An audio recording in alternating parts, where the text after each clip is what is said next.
Connaissez-vous vraiment vos zones d'inconfort? Ces petites parties de vous que vous considérez comme des défauts, ces insatisfactions profondes qui vous travaillent sans cesse? Avez-vous conscience de ces blessures d'enfance que vous traînez encore? Ou des regrets qui vous rongent? Je ne pose pas ces questions pour vous juger, loin de là. Ces réponses vous appartiennent intimement.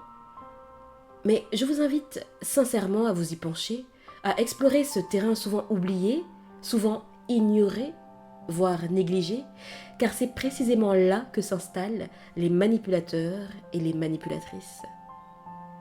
Vous avez peut-être déjà entendu parler de ces personnes qui savent trouver, parfois sans effort apparent, votre point faible.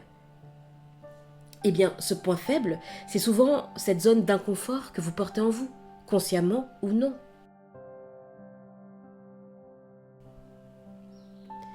Pourquoi cette prise de conscience est essentielle? Eh bien, parce que vous le vouliez ou non, dans votre façon de parler, dans vos comportements, dans certains silences, dans certains regards, vous transmettez des signaux. Et ces signaux peuvent être de véritables informations en or pour ceux qui souhaitent vous manipuler. Ils savent comment appuyer là où ça fait mal, comment vous déstabiliser, comment tirer avantage de ce que vous percevez comme vos faiblesses. Et croyez-moi, nous avons tous des faiblesses. Mais souvent, nous pensons que nous n'avons rien d'important ou de valeur. Nous nous dévalorisons, nous nous trouvons pas assez. Pourtant, vous seriez surprise des qualités que les autres voient en vous et qui font parfois rêver.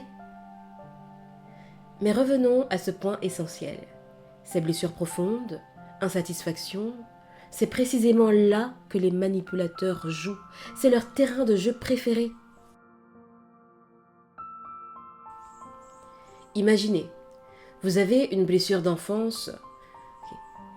Par exemple, imaginez, vous avez une blessure d'abandon héritée de votre enfance. Cette blessure crée en vous un besoin viscéral de plaire, d'être aimé à tout prix, et votre partenaire potentiel le remarque et en joue. Il menace de partir au moindre désaccord et vous laisse constamment sur le fil, anxieux, anxieuse, en quête d'approbation.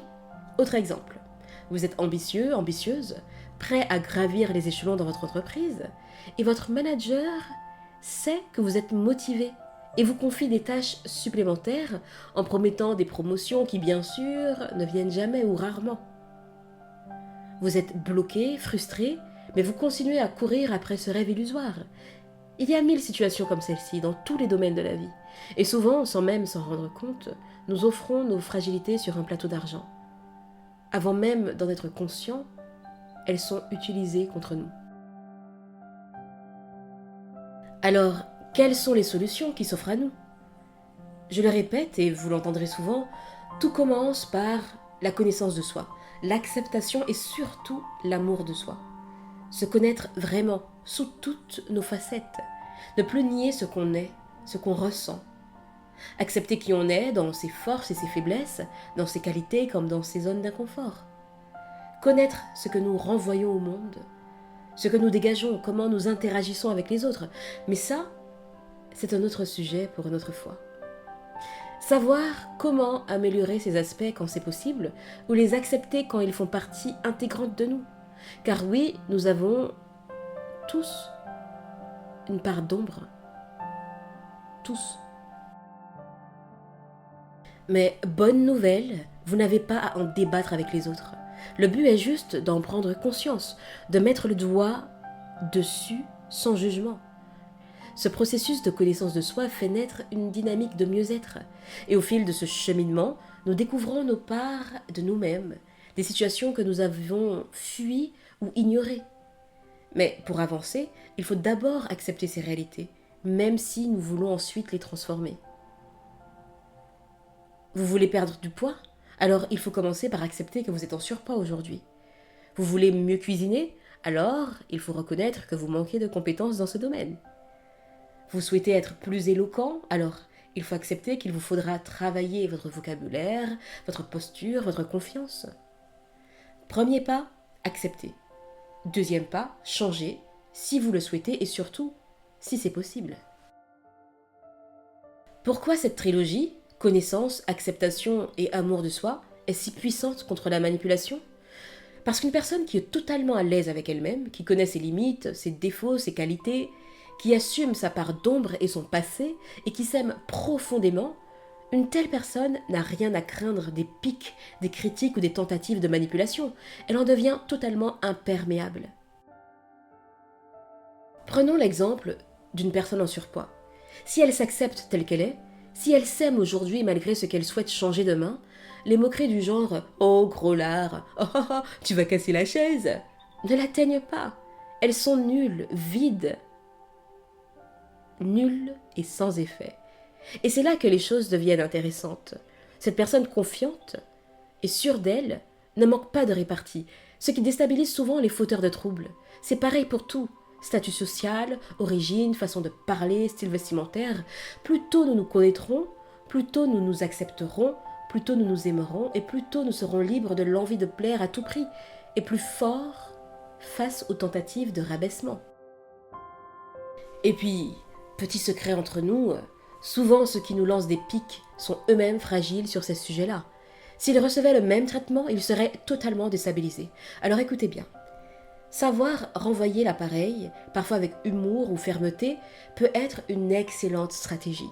Cela dit, toutes les situations ne s'y prêtent pas. Et parfois, le silence est la meilleure réponse. Parfois, l'éloignement, physique ou émotionnel, ou les deux, est la seule option viable. Car il faut s'imposer, oui, mais il faut aussi se respecter. Et le respect de soi passe aussi par l'affirmation de soi et par le choix strict de son entourage. Je vous propose un exercice simple. Prenez une feuille et notez 5 remarques désagréables ou piques que vous avez reçues dans le but de vous blesser ou vous humilier. Puis écrivez comment vous avez réagi à ces moments-là. Ensuite, écoutez l'extrait offert de Voyage intérieur, 7 jours pour se retrouver, le lien est en description. Ensuite, pour chacune de ces situations que vous avez notées, notez 2 façons d'y répondre avec plus de fermeté ou de sérénité si elles se représentaient à vous. Gardez bien à l'esprit les 3 piliers, connaissance, acceptation et amour de soi. Revenez aussi aux premières questions de cet épisode.